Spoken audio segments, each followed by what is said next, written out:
क्या आप एक YouTube चैनल स्टार्ट करना चाहते हैं लेकिन बहुत ही कंफ्यूज्ड हैं कि कहाँ से स्टार्ट करें, क्या कंटेंट बनाएं, क्या बोलें? वेल, डू नॉट वरी, क्योंकि कंटेंट आप ही के पास रेडी है। यस, अगर आप एक स्पिरिचुअल चैनल क्रिएट करना चाहते हैं तो यकीन मानिए कंटेंट आप ही के पास रेडी है। करना कुछ भी नहीं है, जो भी हमारी नॉलेज शास्त्रों में, वेदों में प्रेजेंट है उसको एज इट इज उठाना है, उसकी नॉलेज की एसेंस को ग्रैब करना है और उसको वीडियो के फॉर्म में क्रिएटिव वे में प्रेजेंट करना है। तो यूजुअली हम लोग जब भी वीडियोस बनाते हैं तो उसके नीचे कमेंट्स आते हैं कि वाओ, आपने क्या अच्छे से समझाया, कितना अमेजिंग बोला।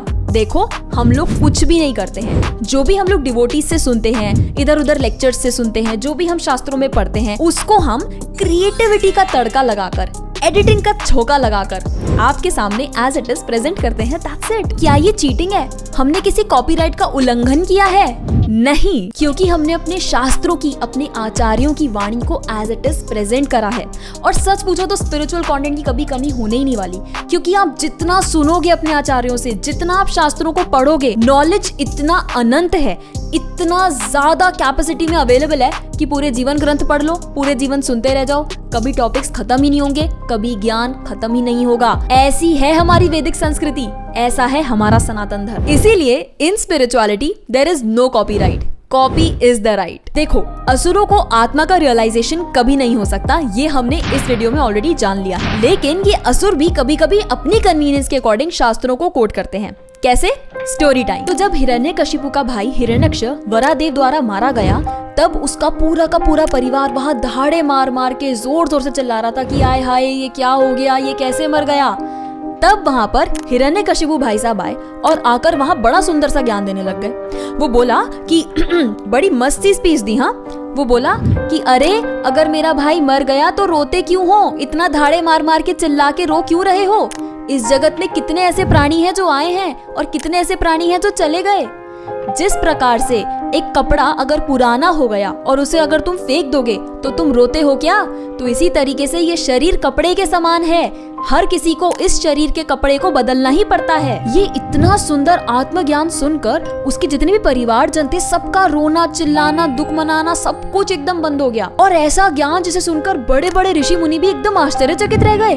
दे were like, oh my god, like wow, scene क्या चल रहा है? क्या ये राक्षस, जिसको इतना सारा दुनिया भर का ज्ञान है, इतना कुछ है, कि राक्षस कैसे हो सकता है इतना कुछ ज्ञान देने के बावजूद भी? जब इस राक्षस को दुनिया भर की सारी नॉलेज है, आत्म तत्व का इतना अच्छे से उसको नॉलेज है, तो तब भी ये राक्षस कैसे है? वो सब शॉक्ड रह गए कि क्या ये राक्षस लोग भी इतना सारा आत्मज्ञान दे सकते हैं। अब पॉइंट ये है कि हिरण्यकशिपु ने जो इतना सारा लंबा चौड़ा नॉलेज, ज्ञान, आत्म तत्व का अपने परिवारजनों को दिया, क्या उसको रत्ती भर भी इस चीज का रियलाइजेशन है? नॉलेज होना अलग बात, लेकिन क्या उसको रियलाइजेशन है, उस चीज की अनुभूति है? क्या उसको ये चीज पता है कि वो ये शरीर नहीं आत्मा है? क्या उसको इस चीज का रियलाइजेशन है कि जीवेर स्वरूप होए कृष्णेर नित्यदास? नहीं है। क्यों?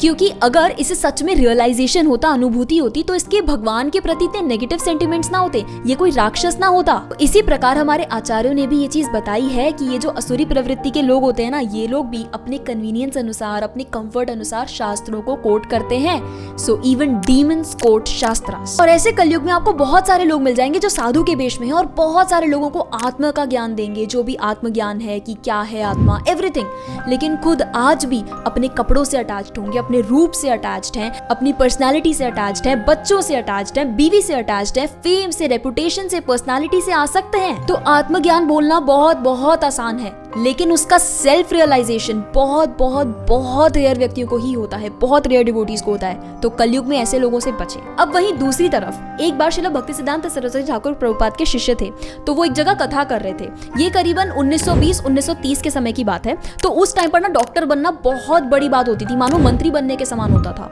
तो जब वो एक बार कथा कर रहे थे, हजारों की तादाद में वहां पर डिवोटीज मौजूद थे, सन्यासी मौजूद थे, एक से एक बढ़कर सब डिवोटीज वहां पर मौजूद थे। तो जब वो कथा कर रहे थे तो उनके पास वहां पर एक टेलीग्राम आया, एक पत्र आया। उस पत्र में लिखा था कि आपका पुत्र डॉक्टर बन गया है। उन्होंने उस पत्र को खोला, पढ़ा और साइड में रखा और अपनी कथा कंटिन्यू करी। उसके तुरंत बाद उनके पास एक और चिट्ठी आई, एक और टेलीग्राम आया। और उस टाइम पर क्या होता था ना कि जो टेलीग्राम है वो मिलने में 10, 15, 20 दिन आसानी से लग जाते थे। तो जब उन्होंने वो पत्र खोला, उसमें लिखा था आपके पुत्र की मृत्यु हो गई है। उन्होंने उस पत्र को भी खोला, नॉर्मली पढ़ा, साइड में रखा और अपनी कथा कंटिन्यू करी। अब देखो, ना तो वो यहाँ पर दुख में दुखी हुए, ना ही सुख में सुखी हुए।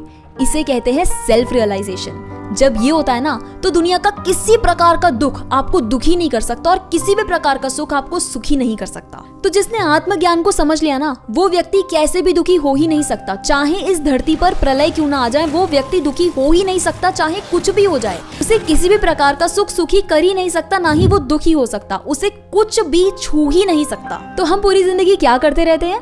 मेरा घर, मेरा पैसा, मेरा बंगला, मेरी हेल्थ, मेरी बीवी, मेरे पड़ोसी की बीवी भी मेरी, सब कुछ मेरा, मेरा बिजनेस, मेरा YouTube channel, everything is mine. और ये जो मेरा मेरा मेरा मेरा, ये वर्ड मेरा मेरा मेरा आया कहाँ से है? मैं से आया है। तो पहले ये तो समझ लो कि मैं हूँ कौन। अब आधे लोग कमेंट करके बोलने वाले हैं पक्का कि माता जी पहले आप भी तो रियलाइज कर लो कि आप हो कौन। यहाँ प्रवचन तो बड़े कर रही हो। बिल्कुल बिल्कुल सही बात है। मैं भी इस वक्त आत्मधर्म में प्रतिष्ठित नहीं हूँ, लेकिन किसी ना किसी को तो कभी ना कभी बात करनी पड़ेगी ना इस बारे में, क्योंकि ये वीडियो रिमाइंडर है मेरे लिए, आपके लिए, हम सबके लिए जो भी ये सब कुछ देख रहा है। क्योंकि जब तक हम इस बारे में बात नहीं करेंगे तब तक हम अपने आप को रिमाइंड कैसे कराएंगे कि we are not this body, we are spirit soul. तो इस बारे में बात करना भी बहुत जरूरी है, इस बारे में वीडियोस बनाने भी बहुत जरूरी है। अच्छा, जब अर्जुन ने कृष्ण को बोला कि कृष्ण मैं अपने सगे संबंधियों को नहीं मार सकता, मैं उन पर अटैक कैसे कर सकता हूँ, तब कृष्ण बोले कि अरे पहले ये तो जान लो कि तुम हो कौन। कृष्ण ने शुरू में भगवत गीता में क्या कहा है? गतासु न गतासुंश्च नानो शोचंती पंडिता, कि अर्जुन तुम बातें तो पंडितों जैसी कर रहे हो। और सोचो, ये बात भगवान कृष्ण ने अर्जुन से आज से 5,500 साल पहले कही थी। वही अर्जुन जो भगवान के इटर्नल फ्रेंड हैं। तो सोचो, ये आत्म तत्व का ज्ञान कृष्ण दे रहे हैं अर्जुन को, किसके लिए? हमारे बेनिफिट के लिए। और ये आत्म तत्व के ज्ञान से हम लोग बचते हैं और कहाँ घुसना चाहते हैं? सीधा राधा कृष्णा के कॉन्फिडेंशियल पास टाइम्स में। वाह वाह वाह।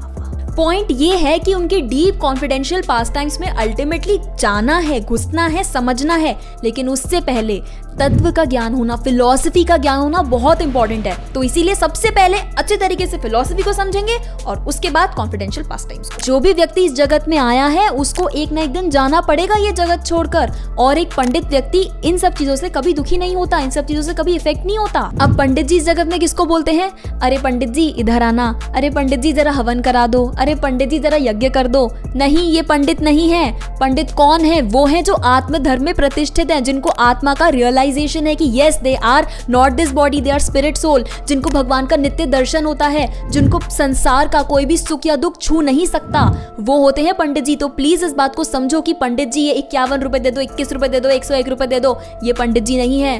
पंडित एक बहुत बहुत ऊंची उपाधि है। हम सभी को अपनी फिलॉसफी अच्छे से स्ट्रॉन्ग करनी है, क्योंकि यही बेस है, यही फाउंडेशन है। जब हम लोगों को तत्व का अच्छी तरीके से ज्ञान होगा तभी हम लोग अच्छी तरीके से प्रचार कर पाएंगे। बिना स्ट्रॉन्ग फिलॉसफी के, स्ट्रॉन्ग तत्व के नॉलेज के हम लोग राधा कृष्णा के जो पास टाइम से उनको अच्छी तरीके से रिलीज भी नहीं कर पाएंगे। क्योंकि अगर हमको तत्व का नॉलेज नहीं होगा ना तो लोग हमारी खिल्ली उड़ाएंगे। जब हमसे क्वेश्चंस पूछेंगे हम उसका आंसर नहीं देंगे और हमको कहेंगे अरे ये तो इमोशनल फूल्स हैं, you know they are all sentimental people. लेकिन spirituality is not sentimental, it is very scientific. तो इसीलिए अच्छे तरीके से अपनी फिलॉसफी को समझें, तत्व का ज्ञान कलेक्ट करें। आगे इसी टॉपिक पर अगर आप वीडियोस देखना चाहते हैं तो नीचे कमेंट करें, और अगर नहीं देखना चाहते हैं तो भी हम बनाएंगे। इसलिए ज्यादा से ज्यादा वीडियो को लाइक करें, कमेंट करें, शेयर करें। आपकी कमेंट्स बहुत इंपॉर्टेंट है, इसलिए नीचे कमेंट जरूर कर देना, क्योंकि हम लोग एक एक कमेंट पढ़ते हैं। हरे कृष्णा।